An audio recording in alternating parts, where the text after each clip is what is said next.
Alvarim Perumanar, Jiyar Tiruvadigalai Sharanam, Jiyar Tiruvadigalai Sharanam. A very nice question. How did Ramanujacharya spread Srivaishnava sampradhAyam? It's a very important question to understand because nowadays we see many people have the eagerness to spread our sampradhAyam. For that, we have to understand how our Purvacharyas, especially Bhagavad Ramanuja, how he spread the sampradhAyam far and wide. As a first step, anyone desiring to propagate any knowledge, one has to be thorough with that knowledge, going through proper study under bona fide, authentic acharyas. That is what Ramanujacharya first did. He had many acharyas, right from Kanchipurna, who was in Kanchipuram, and then Goshtipurna, Mahapurna, Sri Shailapurna, Tirumalai Andan, Alvar Thiruvaranga Perumal Arayar. Bhagavad Ramanuja had such great acharyas and he studied under them in a very humble manner. Even though he was naturally very talented, in our Sampradayam, he is said to be an incarnation of Adishesha himself. So he is naturally gifted. He is very knowledgeable. Still, as a protocol, he studied under various acharyas. He served them. He rendered many kainkaryams to them and he learnt important principles from all of those acharyas. So that is the first step. One has to go through proper systematic study of the sampradaya in a very detailed manner for a consistent period of time. It should be done for several years together. That is how one can have very strong foundational knowledge about our sampradaya. That is what Bhagavad Ramanuja did first. And then he took up the right aspect. He had the choices for him to remain in Grihasthashramam, to be in family life. But when the time was right, he gave up Grihasthashramam and he took up the mission of preaching, propagation of our Vaidika Sampradayam. And that too, he did it in a proper way. He approached Vardaraja Bhagavan, he requested his permission and accepted Sannyasashramam. Again, here, not everyone needs to accept Sannyasashramam, but one has to have the sannyasa mindset. One should become very detached from worldly affections, worldly comforts, luxuries. All of those must be given up. One must be thorough in one's goal of propagating the Sampradayam and one must be willing to work hard for that. That is what Bhagavad Ramanuja did and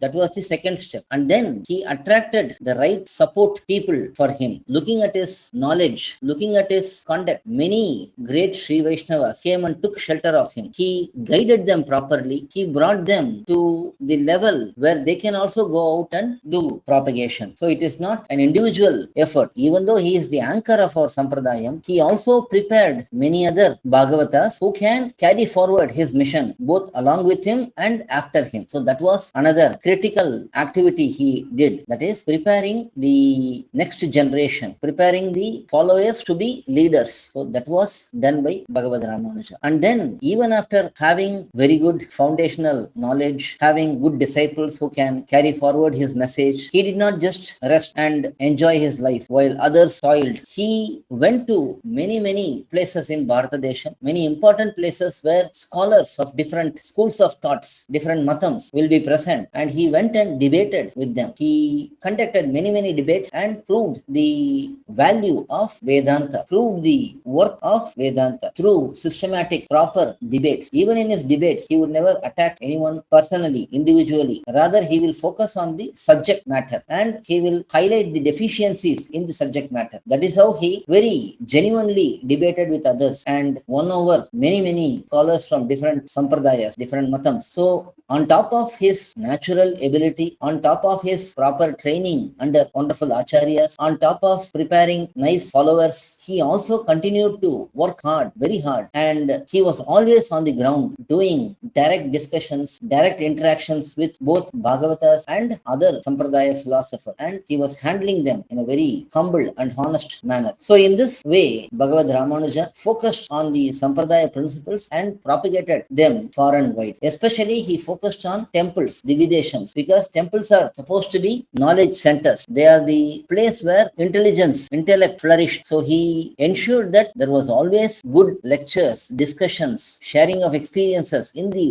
temples which will educate the people who have some devotion. People come to temple due to their devotion and they may have some needs. So when they come to the temple, if proper knowledge is given to them, then people will pick up that knowledge and progress quickly. Instead of just being materialistic, they will develop humble qualities, spiritual awareness, and so on. So Bhagavad Ramanuja ensured that the temples remained as the knowledge centers. So in this manner, many wonderful activities done by Bhagavad Ramanuja led to the great growth of our sampradaya, which is carried forward until today. Alvar Emberumanar Jiyar Tirudi Ganesharanam, Jiyar Tirudi Ganesharanam.